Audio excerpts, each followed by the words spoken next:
Party থেকে বহিষ্কার করলে এমপি পদ যায় কিনা এটা খুব কন্ট্রোভার্সিয়াল বিষয়। তবে উনি যদি পদত্যাগ করেন সেটা কিন্তু আমাদের কাছে আসবে না। সংশ্লিষ্ট এমপি বিরুদ্ধে বিশেষ ব্যবস্থা নেওয়ার সুযোগ কম।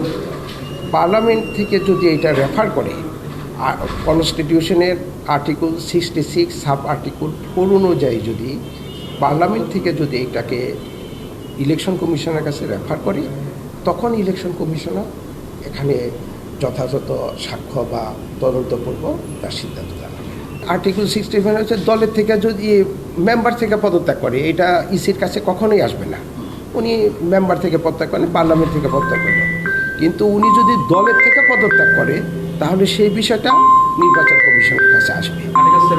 70 অনুযায়ী যদি উনি পদত্যাগ করেন তাহলে এই 70-র এই বিষয়টা একটা ডিসপিউট, সেই ডিসপিউটটা পার্লামেন্ট নির্বাচন কমিশনের নিকট রেফার করলে নির্বাচন কমিশন সে ব্যাপারে যথাযথ তদন্তপূর্বক বা শুনানিপূর্বক ব্যবস্থা নেবে।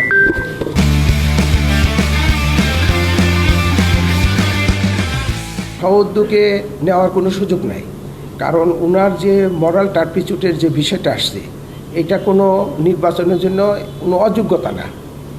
যদি মরাল টার্পিচুটের জন্য যদি উনি শাস্তিপ্রাপ্ত হতেন এবং সেটা কমপক্ষে 2 বছর, তাহলে একটা শাস্তিমূলক এটা ডিসকোয়ালিফিকেশন হিসাবে গণ্য হতো। আর ডিসকোয়ালিফিকেশন হিসেবে যদি গণ্য হতো তাহলে আরপিওর 12(8) অনুযায়ী স্ব-উদ্যোগে বা on the basis of the news or information given by any body, তখন আমরা সিদ্ধান্ত নিতে পারতাম।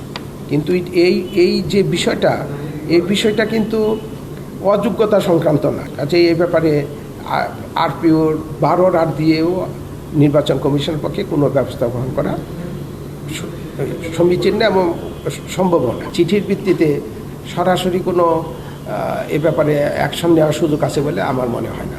তারপরও চিঠিটা আসার পরে চিঠিটা বিচার বিশ্লেষণ করে আমরা দেখব যে চিঠির অনুযায়ী কী ব্যবস্থা গ্রহণ করা যায়।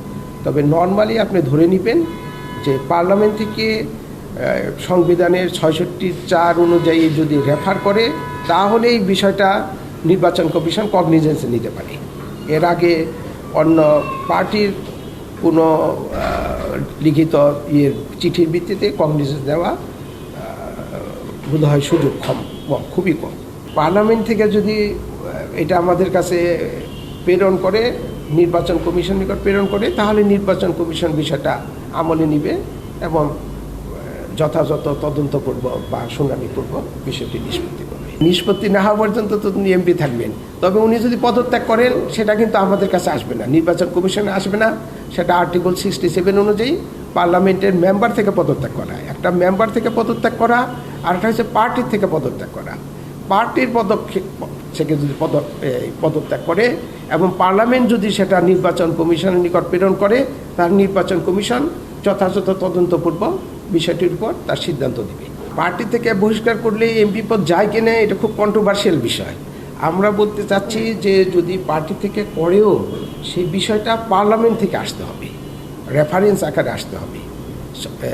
শাসনতন্ত্রের বা আমাদের কনস্টিটিউশনে 66 সংবিধানে 66(4) অনুযায়ী। নিশ্চয়ই আপনার উত্তর একটা মন্তব্য আমার আছে, যেহেতু আমি লয়ের ছাত্র ছিলাম, কাজে আমার একটা মন্তব্য আছে, কিন্তু আমি এখন মন্তব্যটা প্রকাশ করা সমীচীন মনে করি না। কারণ তাহলে পিজাজ হবে। হঠাৎ যদি আমাদের কাছে এসে যায় তাহলে আগেই আমি মন্তব্য জানিয়ে দিলাম।